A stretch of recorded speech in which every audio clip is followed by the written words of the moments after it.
So once again we are going to start the next part of our chapter, the year of Great Depression.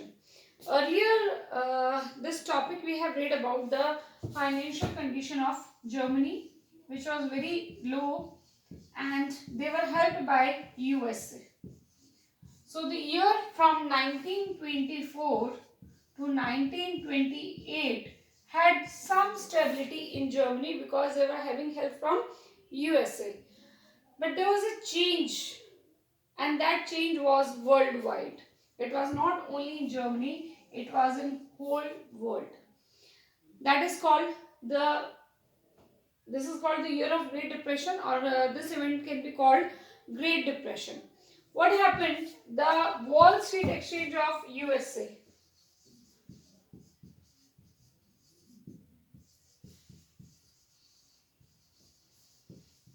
Yes, this Wall Street exchanges, all the share markets of USA were collapsed.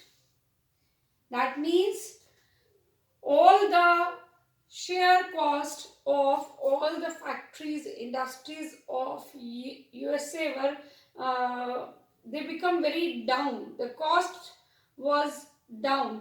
Let me teach you about this. What happened when we talk about the share? Share is हिस्सा, part. Whenever industry is established, जब भी कोई industry establish होती है तो उसके जो कुछ शेयर्स होते हैं वो ऑनर अपने पास रखता है, बाकी शेयर्स जो हैं वो मार्केट में सेल किए जाते हैं लोगों को, ताकि वो उसमें अपना एक शेयर डाल सके, ठीक है। और वो हेल्प करता है इकोनॉमिकली इंडस्ट्री को भी, और साथ के साथ इंडस्ट्री की कंडीशन के हिसाब से शेयर अप एंड डाउन होते रहते हैं। तो थोड़ा बहुत डिफरेंस ऊपर चला गया नीचे चलेगा, ठीक होता है, लेकिन वॉल स्ट्रीट एक्सचेंज मतलब सारी इंडस्ट्रीज के सारे शेयर्स के रेट एकदम से डाउन आ गए। पहले दिन 30 मिलियन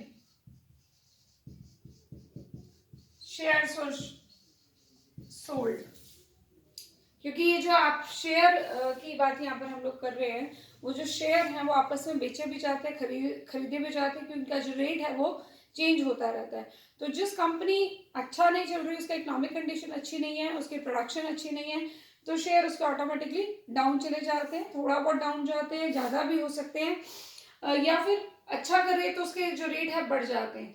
लेकिन यहाँ पर जितने भी शेयर है, whether they are doing good work और bad work, it doesn't make any difference. अच्छा कमा रहे हैं, नहीं कमा रहे, प्रोडक्शन कम है, प्रोडक्शन ज़्यादा है, यहाँ पर कोई क्वेश्चन नहीं है।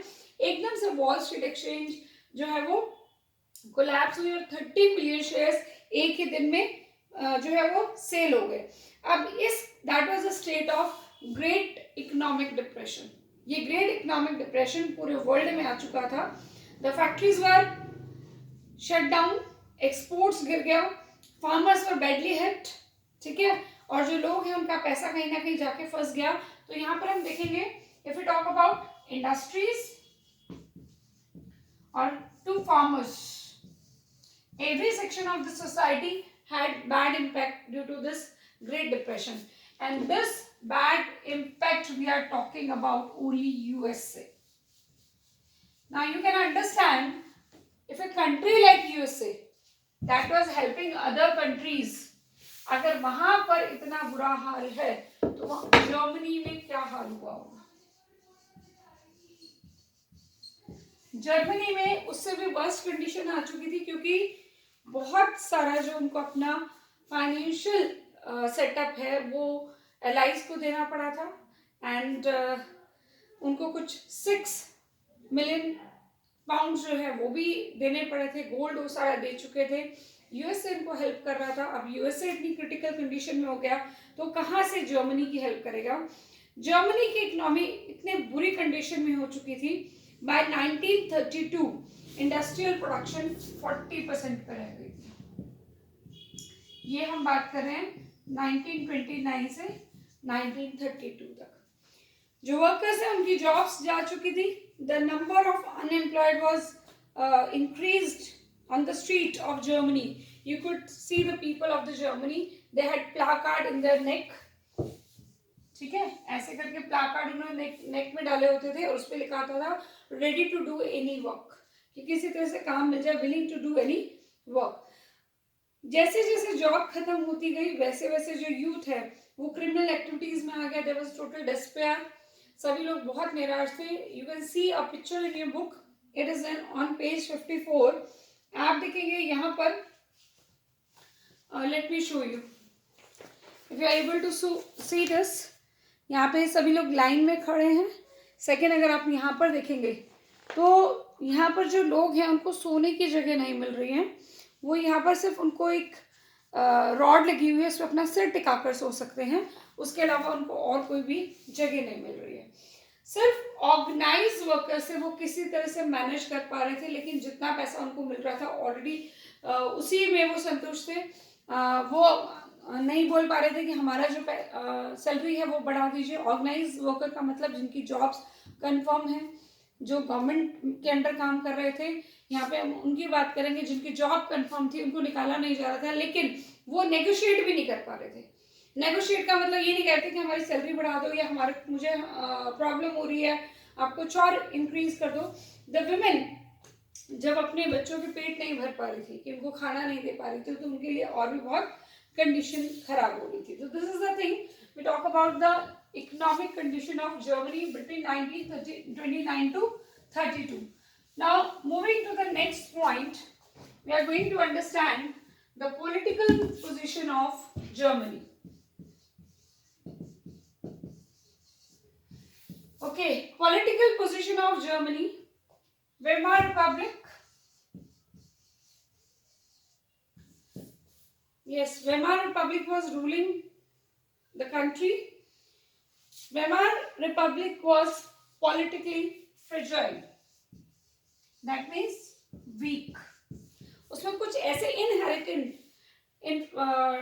जो कमियां थी, डिफेक्ट्स थे, जिसकी वजह से वो पॉलिटिकली वीक हो चुकी थी। लेट अस अंडरस्टैंड वो कौन कौन से पॉइंट्स है। अब number 1, that was proportional representation. Proportional representation का मतलब था कि मेजोरिटी लाना बहुत मुश्किल हो रहा था। इसके लिए उनको क्या करना पड़ता था, कोलिशन गवर्नमेंट बनानी पड़ती थी। एक ही जो है पॉलिटिकल पार्टी है वो मेजोरिटी नहीं ले पाती थी, क्योंकि हर एक एरिया में से कुछ कुछ रिप्रेजेंटेटिव लेने पड़ते थे। तो हर एक एरिया में से प्रोपोर्शनल के हिसाब से लेंगे तो हो सकता है अलग अलग एरिया में अलग तरह के लोग सामने आएंगे। तो उसकी वजह से क्या था, वो कोलिशन गवर्नमेंट चलाते थे। 2 डिफरेंट पार्टीज या 3 डिफरेंट पार्टीज या डिफरेंट एरिया के जो लोग हैं, जो एक ही साथ नहीं चल सकते हैं, वो अगर बैठ के इकट्ठे गवर्नमेंट बना रहे हैं तो ज़्यादा समय तक नहीं चलेगी, वो कोलिशन ब्रेक हो जाएगा, फिर दोबारा से शुरू होगा एक प्रोसीजर, दोबारा से कोलिशन बनेगा। तो this was the one defect. Second defect is article 48। Article 48 was the second defect. जो कॉन्स्टिट्यूशन में लिखा हुआ था उसके हिसाब से प्रेसिडेंट्स के पास बहुत सारी पावर थी कि वो कभी भी इमरजेंसी लगा सकता था, सिविल राइट्स खत्म कर सकता था और अपने अकॉर्डिंग रूल चला सकता था। और with in this short time period तकरीबन 20 डिफरेंट कैबिनेट्स बनी। यानी कि 1918 में वर्ल्ड वॉर खत्म हुआ और हम 1932 की बात कर रहे हैं। इतने शॉर्ट टाइम पीरियड में 20 बार गवर्नमेंट बदल गई और इसमें तकरीबन 239 डेज इन्होंने काम किया और बार बार आर्टिकल 48 का यूज हुआ। वो लोग ऑलरेडी वेमार रिपब्लिक को अपनी जो भी उनकी इंसल्ट हुई थी वर्ल्ड के सामने, उसको जिम्मेदार ठहरा रहे थे। बार बार ये काम नहीं कर पा रही थी। अब एक गवर्नमेंट लगातार काम नहीं कर पाएगी, बार बार टूट जाएगी, फिर दोबारा बनाएंगे तो काम करने का तो टाइम ही नहीं है, वो इसी में उलझे रहेंगे। तो काम ये कर नहीं पा रहे थे, इसलिए लोग बिल्कुल भी उनसे खुश नहीं थे। और ये जो टोटल सिचुएशन थी, इकोनॉमिक कंडीशन खराब, पॉलिटिकल कंडीशन खराब, वर्ल्ड में ह्यूमिलेटेड फील कर रहे हैं, तो ये जो सारी कंडीशन थी वो एक पूरा एक ग्राउंड तैयार कर गई कि हिटलर जो है वो आ जाए, हिटलर एज डिक्टेटर आ जाए। तो नेक्स्ट जो हमारा वीडियो है उसमें हम राइज ऑफ हिटलर पढ़ेंगे।